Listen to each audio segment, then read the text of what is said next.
Donc salut, c'est Scalper et bienvenue donc dans la matinale deuxième partie du lundi. Alors, on est le lundi aujourd'hui. Je suis en weekly donc je vais pas avoir la date.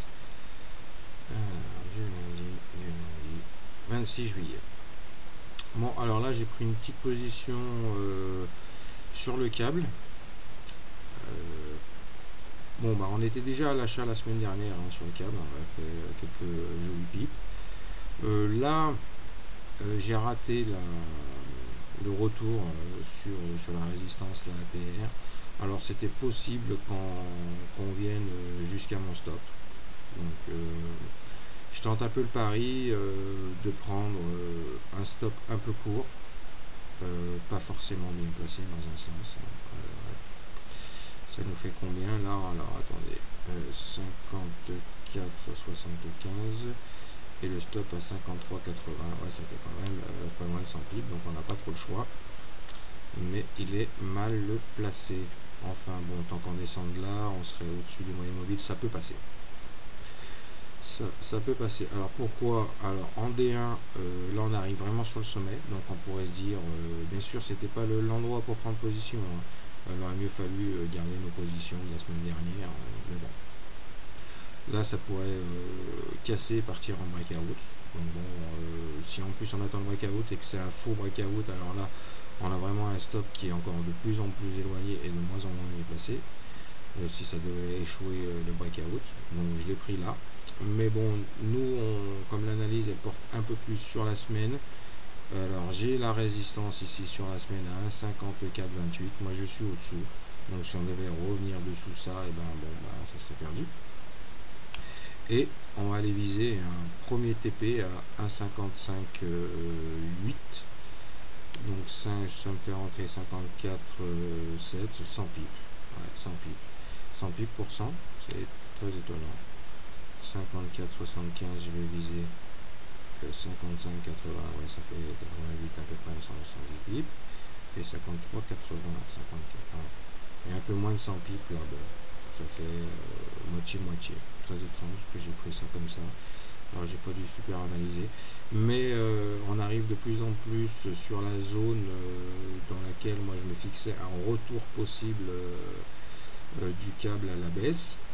Quoique quand on voit la moyenne mobile qui vient juste d'être franchie, c'est pas dit que ça se passe autour des ouais, si, 59, ouais. Et ça nous ferait manger la moyenne mobile en même temps. Donc quand même l'objectif, ce qu'on va faire, allez, on va tenter le coup. De toute façon c'est un compte démo.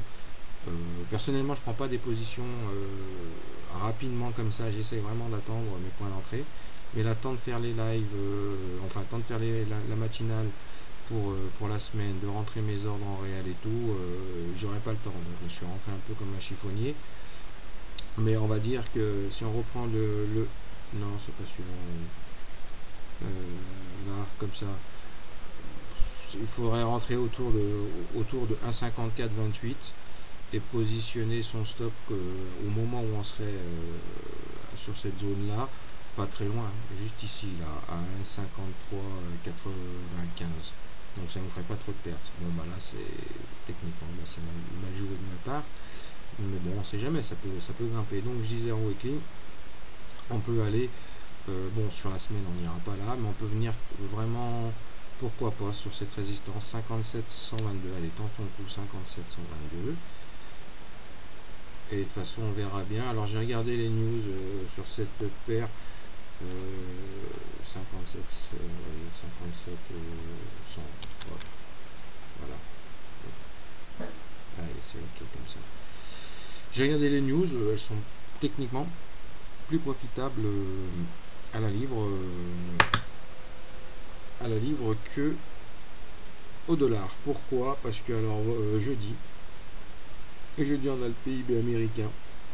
Bon, il a tendu en légère baisse, donc un mieux pourrait faire reprendre un peu le dollar du poil de la bête, pourquoi pas. Là on est un peu préparé. Le Michigan sentiment, il a tendu en haussard quand même, le Michigan sentiment, je sais pas si vous avez remarqué, mais c'est un indicateur qui est respecté. Quand ça va mal ici, en général, les cours prennent une claque. Alors toujours pareil, hein, dans quel sens est-ce qu'ils sont ça dépend de la tendance, mais en général ça prend des belles claques. Bon, jamais forcément à la hausse s'il est mauvais, hein.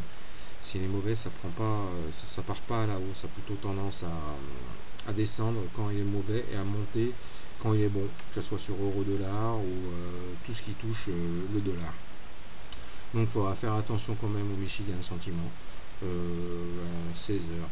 Donc ça lui laisse largement le temps avant les fermetures du marché de bien mettre une claque au marché s'il est vraiment mauvais. Et puis alors sinon niveau GBP, hein, cette semaine on n'a pas grand chose, hein, j'ai pas regardé vendredi. Eh ben il n'y a même pas vendredi, donc c'est vite réglé. C'est peut-être déjà vendredi ça.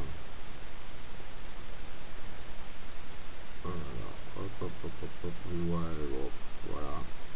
En plus on attend moins bien, donc à moins 0,40, donc il suffit qu'il soit bon et hop, là, notre livre elle continue à grimper. Alors il y a pas mal de news européennes sur l'euro cette semaine aussi, donc ça va être assez difficile de trouver un trade sur l'euro-dollar, moi je le vois aussi, mais bon on verra plus tard. Ouais voilà, c'est de la petite news, hein, c'est pas ça qui va faire ébranler les cours. Par contre l'USD, voilà, revendication chômage, attendu stable. Alors si vraiment elles sont pas stables et qu'elles sont en baisse, alors là le dollar il va vraiment déglinguer. Donc on a plus d'avantages, en tout cas techniquement, que des mauvaises news arrivent du côté US que du côté de la livre.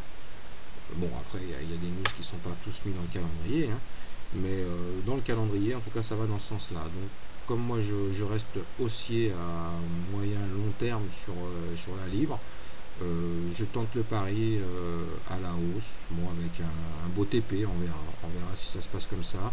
Un TP, alors un SL un peu mal placé, mais bon comme ça vous donne une zone de SL si sur votre stratégie à vous, en essayant de suivre celle-ci, et ben ça vous donne une zone sur laquelle moi je considère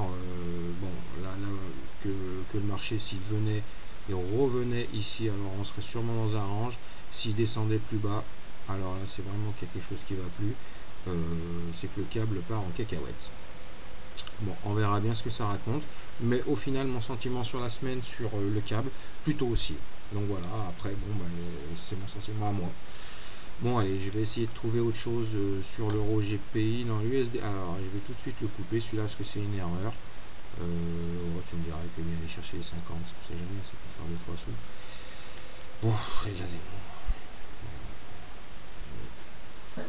Hop, on va fermer. Donc comme ça j'ai mon trade propre là pour sur le câble.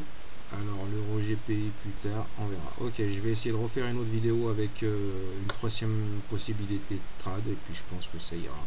Je ferai rien sur l'euro dollar cette semaine parce que il y a pas mal de news des deux côtés, donc ça peut faire une sorte de bougie comme on a eu vendredi, même alors en weekly où on en est en weekly.